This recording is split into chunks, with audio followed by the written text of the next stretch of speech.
medicines have a role to play in our wellness? Absolutely. I think that uh, medicines do not answer all questions, and so does psychotherapy. We do not have all answers to each and every question that an individual possesses in form of symptomatological conditions. So having adjunct therapies like Ayurveda or other conventional treatments, exercises, yoga, mindfulness, all these contribute very significantly to our overall well-being.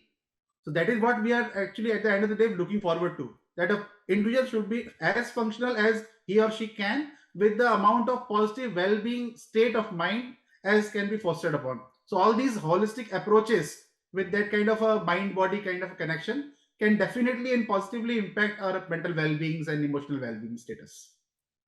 Support to empower. World Mental Health Day Mega Workshop.